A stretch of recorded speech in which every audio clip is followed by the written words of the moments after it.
Assalamualaikum warahmatullahi wabarakatuh. Perkenalkan, kami dari kelompok 7. Di sini kami ingin mempresentasikan hasil diskusi kami tentang epistemologi dan metodologi dekonstruksi Jacques Derrida. Nama anggota ada saya, Cindy Salsabila, dan Sylvia Ardita, dan Sylvie Maulani. Jacques Derrida adalah seorang filsuf postmodern yang terkenal sebagai pencetus teori dekonstruksi. Derrida lahir pada tanggal 15 Juli 1930 di Aljazair dan meninggal pada 8 Oktober 2004 di Paris. Dekonstruksi adalah pendekatan yang mempertanyai dan membatasi kebenaran absolut suatu konsep atau makna. Derrida ini mengembangkan konsep dekonstruksi sebagai upaya untuk membongkar hierarki makna dan menunda kebenaran absolut. Ide utama dalam dekonstruksi adalah bahwa makna tidak pernah tetap, melainkan selalu terbuka untuk interpretasi yang beragam. Derrida menggunakan istilah diferensi untuk menunjukkan bahwa makna selalu tertunda dan tergantung pada konteksnya.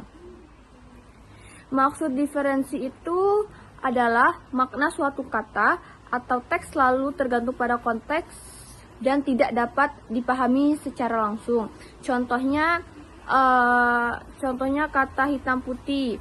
Biasanya kan hitam itu selalu dianggap negatif dan putih selalu dianggap positif. Nah, melalui diferensi Derrida ini menunjukkan bahwa makna tidak tetap dan bisa berubah tergantung konteksnya.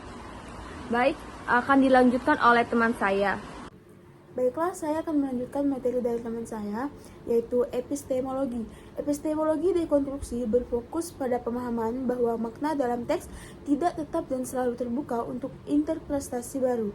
Dalam pendekatan ini, makna tidak boleh dianggap sebagai kebenaran absolut, tetapi sebagai hasil dari proses analisis yang terus-menerus.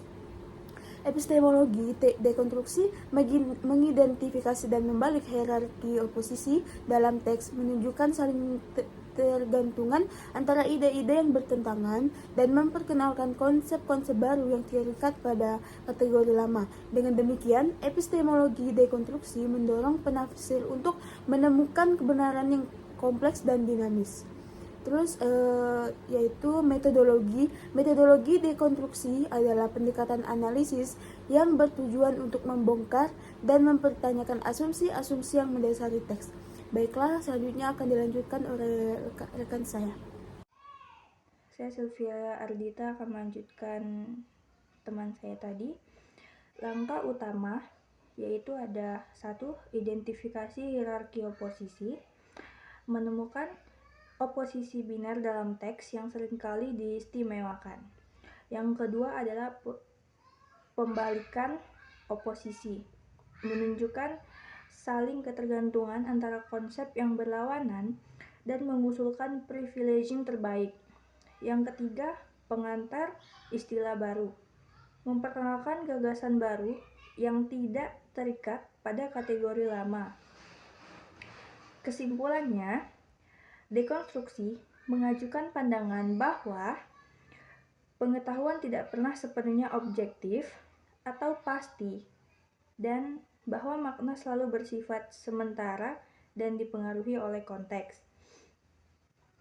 Dalam epistemologi dan metodologi dekonstruksi, realitas selalu dipertanyakan dan setiap klaim pengetahuan perlu dianalisis untuk mengungkapkan ketegangan, ambiguitas, dan kemungkinan perspektif yang berbeda. Sekian presentasi dari kelompok kami. Bila ada kekurangan, mohon maaf. Assalamualaikum warahmatullahi wabarakatuh.